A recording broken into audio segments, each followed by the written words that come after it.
High everyone, स्वागत छ हजुरहरूलाई मेरो अर्को भिडियोमा। आई होप सबैजना सन्चै आराम नै हुनुहुन्छ भने आशाको साथ आज चाहिँ म यहाँ रक्सी पार्न लाग्दैछु। तिनपाने रक्सी के गर्नु साथीहरू, दसैँ आइहाल्यो। अब हामी गुरुङहरूलाई फेरि रक्सी त चाहिने नै भयो। अब हामी यहाँ रक्सी पार्न लागेछु अनि यहाँ रेडी गर्दैछु मैले। अब आगो फुक्छु, त्यसपछि यहाँ रक्सी पार्न सुरु गर्छु है त साथीहरू। म चाहिँ यहाँ अब आगो फुक्न लागेको।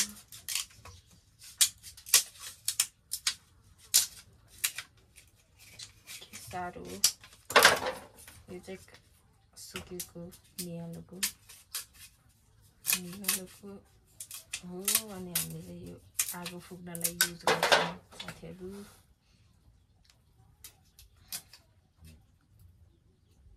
कति साह्रो भएको।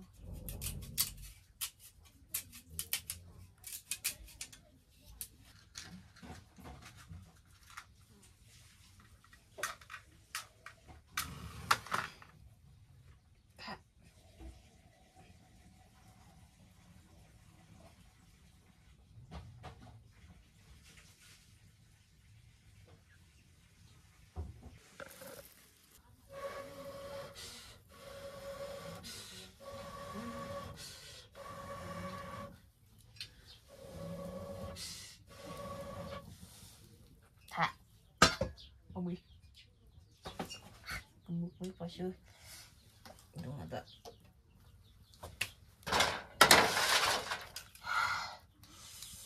कति साह्रो धुवा आएको र च्याउलाले।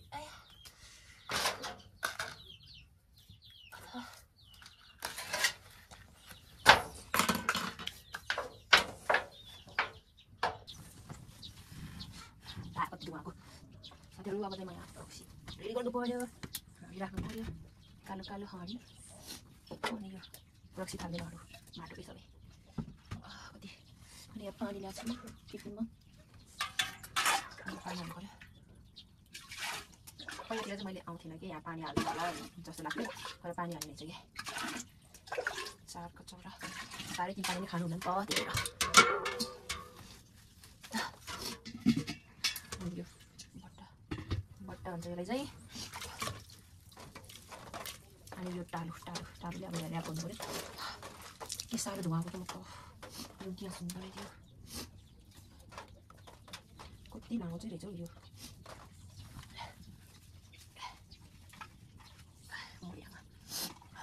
सो मैले रेडी गरिसकेँ। यहाँ पानी हालेछु अनि यो तातेपछि 1 घन्टै लाग्छ कि। गर्मीमा चाहिँ छिटै हुन्छ, जाडो महिनामा चाहिँ अलि टाइम लाग्छ पानी तात्नलाई।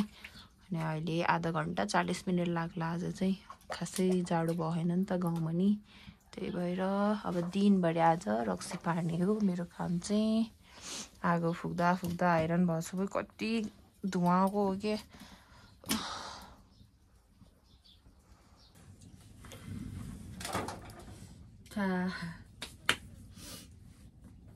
कति रक्सी चाहिन्छ कि हाम्रो त मर्दा पर्दा जे गर्दा नि रक्सी नै हो नि त, त्यही भएर।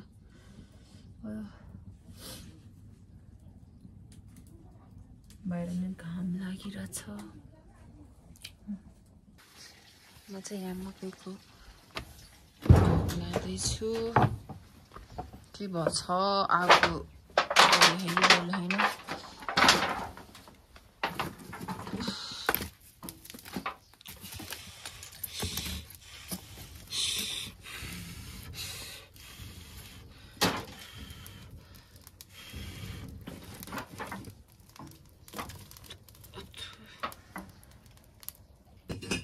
धुवा पनि के सर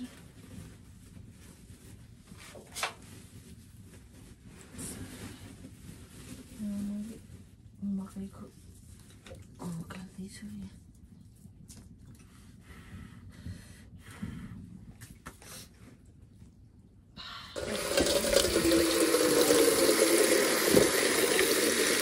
पानी भरेर लानु सकेछ। आइरहेको छु आजको मौसम हेर्नु।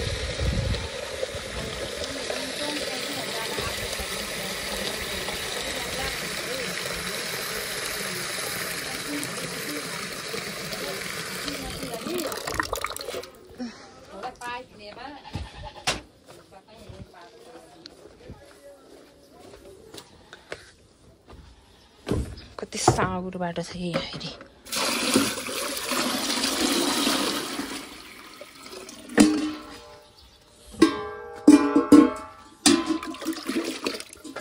कति छिटो छिटो तात्यो कि सुरुमा चाहिँ ढिलो नै हुन्छ, अहिले त छिटै तातिसकेको छ।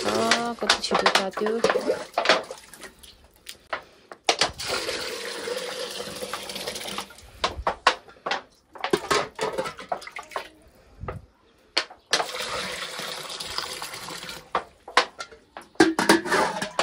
पानी चाहिँ भरि हाल्नुपर्छ के साथीहरू। यो टिन कति कराको हो, चिया लाग्ने।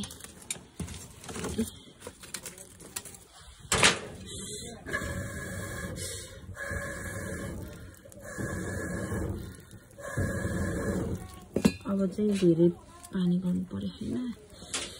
कति भयो टोटल अहिलेसम्म? 3 पानी भयो होला। अब सायद हाम्रो यहाँ चाहिँ अलैँची फुल्दैछ। बाले तरी छ चाहिँ बाँकी। सो अहिले चाहिँ म खाजा पुऱ्याउन जानु गएको। रास्टी गर्ने भयो कि त्यही भएर यो खाँदै जाँदैछु। टिफिनमा फ्राइड राइस हालेछु। अब जान लागेको। थाकै लाग्यो, थाकै। यहाँ रक्सी पार्दैछ। यो चाहिँ हाम्रो गाउँको सप्तकन्या देवी मन्दिर है त साथीहरू। बहिनी र म चाहिँ यहाँ खाजा पुऱ्याउन आएको छु। गाउँभन्दा माथि हो यो चाहिँ। हाम्रो घर चाहिँ तलपट्टि हो। कस्तो राम्रो देखेको भ्यू। पारीको गाउँहरू हाम्रो गाउँबाट देखिने।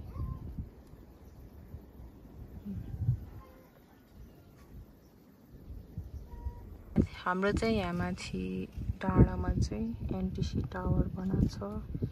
धेरै नै भएको छैन बनाएको नि। नत्र हाम्रो गाउँमा चाहिँ धेरै टिप्थेन क्या कति नै। त्यही भएर त्यो माथि खाजा पुऱ्याउने ठाउँ अलैँची बारीमा काका र काकीको। साह्रै थाके। त्यहाँ तिम्रो बाबा र मम्मी उहाँ माथि छ। चिस्नो हेर्नु न साथी, हेर्दा खाम खाम जस्तो भइसक्यो मलाई त। यहाँ फुलिसकेछ। मकै भाँचेर नि भ्याइसक्यो। यो चाहिँ अलि माथि लेकतिर हो, गाउँभन्दा थोरै माथि।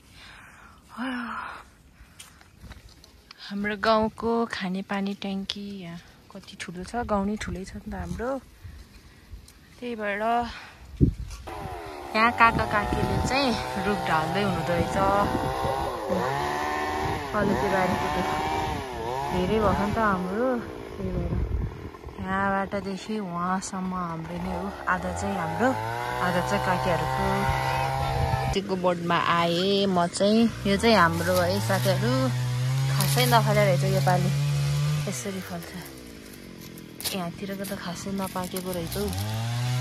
अब दसैँ मनाएपछि बल्ल ठिक्क हुन्छ होला।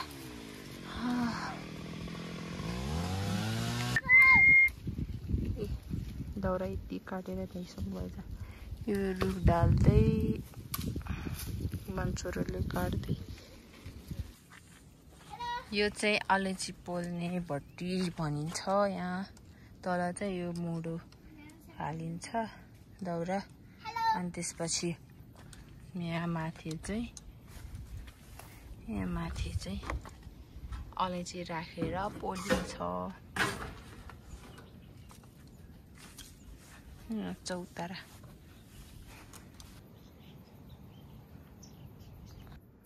यो चाहिँ खाना मिल्छ।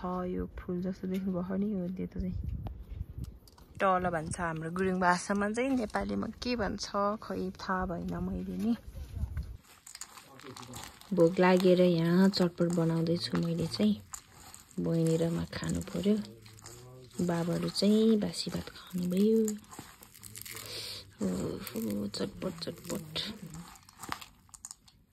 लोकल काँक्रा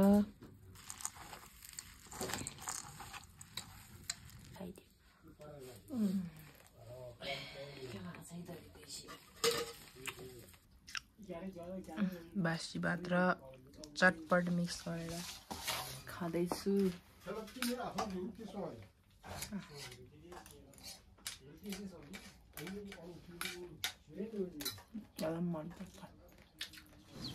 गुड मर्निङ साथीहरू, म चाहिँ आज बिहानै उठेँ। मैले चाहिँ हिजो भिडियो इन गरेको थिएन अनि आजै कन्टिन्यू गर्न लागेको। आज म चाहिँ बिहानै 5 बजी उठेको थिएँ, अँधेरै थियो कि। अनि अहिले चाहिँ यहाँ घाम लाग्न लाग्दैछ बल्ल। त्यो चुचुरमा बल्ल घाम लागेर यतापट्टि नि छ कि हाम्रो हिमाल यता यस्तो राम्रो देखेको थियो बिहान बिहान भ्यू। यहाँबाट सुरु हुँदै घाम लाग्छ हाम्रो अनि त्यसपछि बल्ल हाम्रो गाउँमा घाम लाग्छ। वाउ कस्तो आनन्द फ्रेस फिल भयो त्यो बिहान बिहान यस्तो भ्यू हेर्न पाउँदा त। यो चाहिँ म सुत्ने मेरो रुमको जालबाट देख्नुहुँदैछ है त साथीहरू।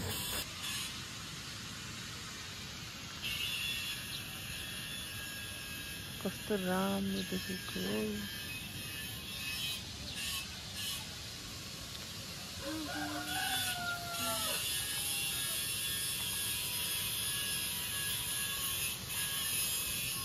आज चाहिँ हामी झारपाटीमा जान लागेको। यो बाटोहरू सफा गर्ने चाहिँ दसैँ आउन लाग्यो नि त, त्यही भएर म नि रेडी भइसकेँ। बिहानै चिया नास्ता पनि केही गरेन हौ। यतिसम्म बढाएर भ्याइसक्यो मैले। अब यहाँबाट छ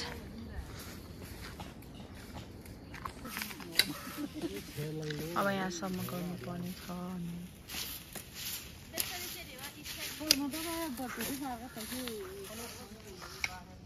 ये गरे सँगै उडा सँगै पीछे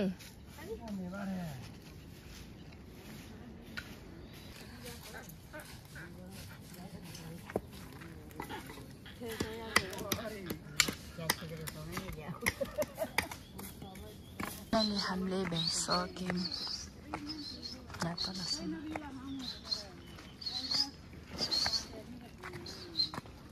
चौतारीमा सफा गरेर भ्याइसकेपछि हामी यहाँ फोहोर जलाउने ठाउँमा आयौँ र सफा गऱ्यौँ। पुरै झाडुले बाटै छेकिसकेको थियो अनि पुरा सबै फालेर हामीले सफा गऱ्यौँ। हाम्रो गाउँ चाहिँ एकदम ठुलो नै छ कि साथीहरू, 110-12 घरधुरी छ अनि सबैजना आफ्नो टोलमा सफा गरिन्छ। अनि त्यही हो साथीहरू, हामीले चाहिँ सबै भ्याइसक्यौँ। अब चाहिँ घर फर्किन लागेको। हाम्रो चाहिँ अस्ति नै लिपिसक्यो नि त साथीहरू, अनि छिमेकीहरूको चाहिँ आज लिप्ने थियो प्रायः जसोको। सो साथीहरू, आज चाहिँ म खानासाना खाएँ। त्यसपछि चाहिँ मम्मीले जाँड पकाउनु भएको थियो अनि त्यसपछि यो चाहिँ कोदोको र मकैको जाँड है त साथीहरू। भोलि पर्सि यो मर्चा हालेर मजाले ड्रममा हालेर ब्रस निस्किसकेपछि अनि यहाँबाट चाहिँ रक्सी बनाउने छ्याङ बनाउने गरिन्छ। बाबा र मम्मीले चाहिँ पुरा यहाँ भुइँमा पालो ओछ्याएर फिजाए एकछिन। यो हो कोदो र मकैको जाँड।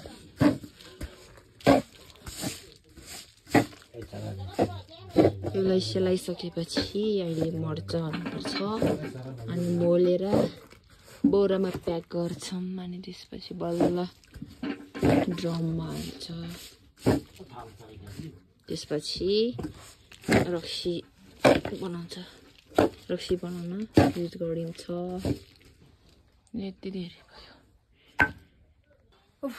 पसिनै पसिना भयो साथीहरू। बल्ल भ्याएँ। अब चाहिँ म नुहाउँछु, त्यसपछि खाजासाजा बनाएर खानु पर्यो। सो साथीहरू, म चाहिँ नुहाइ धुवाइ गरेँ अनि कपडाहरू पनि धोइसकेर खाजा बनाएर पनि खाएँ। अनि आज चाहिँ मेरो भिडियो यति नै। बाई बाई साथीहरू, see you the next video. Thanks for watching.